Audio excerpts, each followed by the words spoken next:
watching Let's Chat.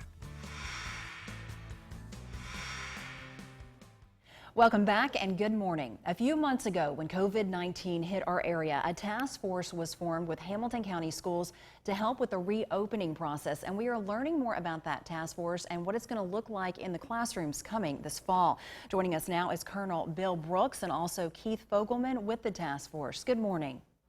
Good morning. Thank you for joining us this morning. First of all, tell us a little bit about what you both have been doing. I guess we can start with Colonel Brooks. What you have been doing to get students and parents ready for the upcoming school year.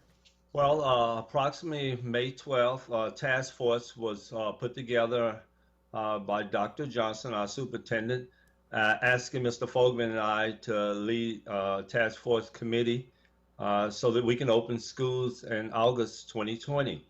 And since that time, we've been working diligently to do that.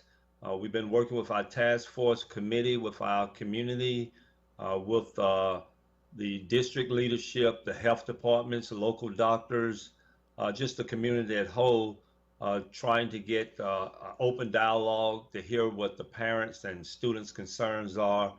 And then as a result of that, we then put together a reopening plan, which we presented to the school board on July the 2nd. Mr. Fogelman, tell us a little bit more about this reopening plan and what it means for so many students that are right here in this area. So what we're trying to accomplish with the reopening plan is to, first of all, we developed guiding principles for our reopening plan. And those were 4 key guiding principles: safety of students and teachers, being sure that we're addressing the whole child, that we're trying to also support our community, and then as we plan to reopen, we want to open efficiently. So what we've done is several things, a lot of input from the community, but we developed 4 phases that we can plan to open up schools. Our first phase is, of course, we'd be closed, very similar to what we were during last semester. Second phase is we would be partially open. We'll be in school 2 days, and then the other 3 days we'd be in remote learning.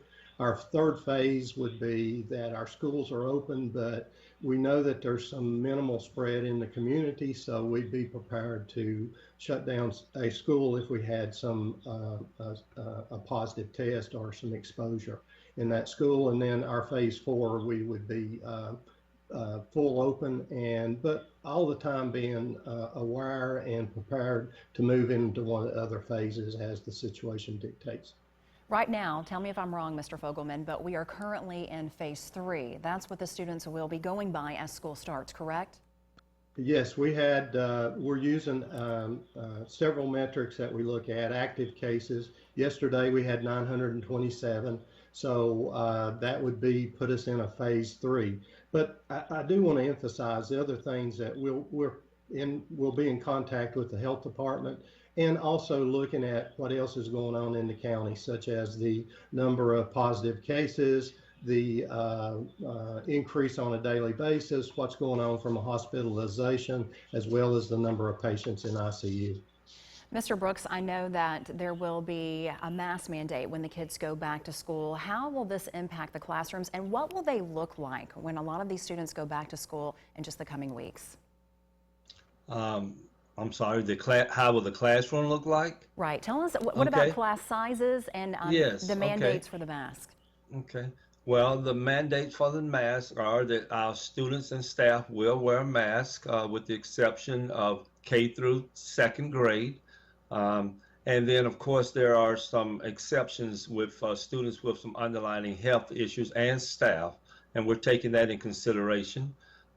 You will see smaller classrooms because we are, social distancing conscious, and also business will be a little different. But at phase 3, we're gonna, the schools will be open to everyone, and then of course there are other choices that students and parents have if they're not comfortable sending their students back to school. One of the choices, in addition to, there are 3 options. Option 1 is, of course, the Hamilton County School Learning Continuous Plan, where the students are back in the classroom at a smaller scale, so that we can again look out for the social distancing part and make sure that we're keeping students healthy. Option 2 is the Hamilton County at Home program. That is where students are still affiliated, still connected to their school. However, all of their learning is taking place remotely. And that's an option that a student can take. And once that student commits to that option, or that parent commits their student to that option, then they will stay in that option for the semester. And then option 3 is the Hamilton County Virtual School, which has always existed, but now will probably be done on a bigger scale. I know a lot of parents are glad that you all are offering those options. Mr. Fogelman, let's talk a little bit about the bus situation. How will this impact students coming to and from school? When students are on buses, we'll have a very specific loading procedure. For example, we're going to require students to wear a mask on bus. We'll also, have assigned seats for students and spread them out on the bus as much as possible. Now, the other thing we would encourage when parents are able, that they would consider taking their children to school. That'll help us with some of the bus social distancing that we need to accomplish.